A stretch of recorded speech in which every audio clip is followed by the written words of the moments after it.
Hi, I'm Gracie Murphy, and this is our podcast, Testify. Thank you for being here today. Today we are going to talk about why there's no rescue. What happens when God's people are not there? Before we start, hit the subscribe button so you can get notices of future messages.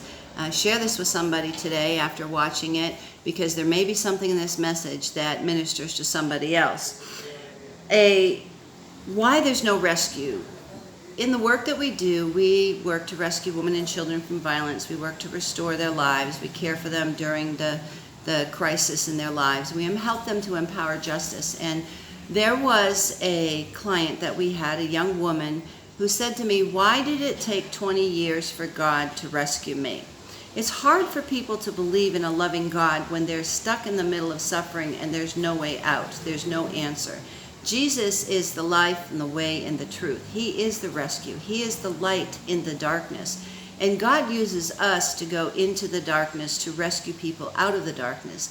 He could snap his fingers, but he wants to use us to bring rescue to others.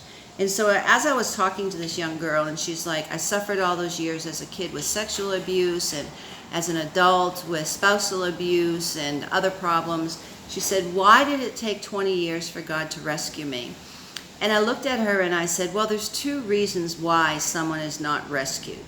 The first one is that the person is not ready for rescue. There have been many times that we have gone with the authorities and rescued a woman being beaten by her husband, and she's gone back to him. It's because in that moment they're not ready for rescue. But then there's another situation in which there's nobody there to rescue them. God has called us to be his arms and feet here on the face of the earth. He says that for us to do justice and love mercy and walk humbly with our God.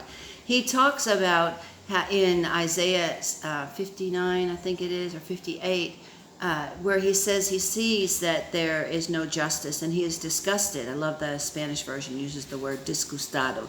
He is disgusted to see that there is no one to intervene.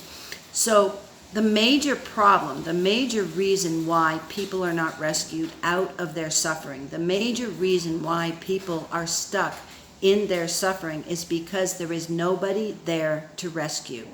The person that God has called, the person that God has told to do something, maybe God has called you to support a ministry, a shelter ministry, a feeding ministry, a prison ministry, or a justice ministry like ours, and you have not stepped forward to help in the financial support.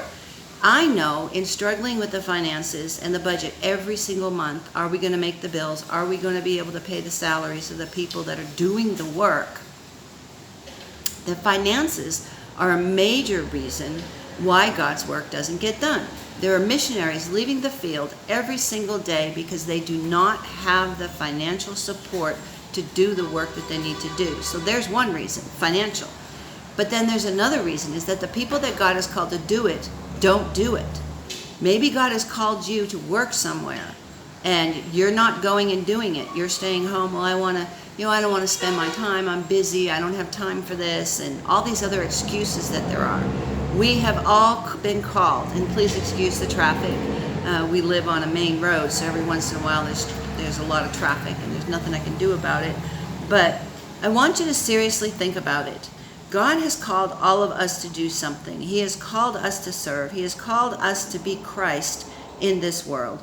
Christ told us that we were to love one another as he has loved us. And if somebody is suffering and you are doing nothing to help that person, are you loving that person as God has loved you? No. The answer to that is no. Are you in some way, shape, or form supporting, working, or praying? Because praying is needed too. But many times people pray, but they don't do anything else. Maybe you're not called to go, but you can support financially. So we've also put out a ministry video for fundraising because we need to raise money in order to do the work that we're doing. So you could support us, or you could support another ministry, or you could go and work in another ministry. These are the things that God has called us to do. And why is there no rescue? Like I said, number one is because the person being rescued isn't ready and will go back. But we keep on rescuing them. We keep on being there. If it takes 100 times of her leaving him before she finally realizes that she's going to stay away from him then we've succeeded. But also, if there's nobody for her to call, if there's nobody for her to go to, if there's nobody there, how many suicides have you heard about recently in the news? People who feel lonely. You can be in the midst of a crowd and be lonely. Are we reaching out? Are we doing something for the Lord? Are we stepping out to help others in their crisis? God bless you. We'll see you next week. We have another interesting theme for next week. Please subscribe to our YouTube channel so you can be notified of new messages. Share this with somebody else because I know this is going to help somebody out there. And hit the like button if you like it. Until then, until next week, God bless.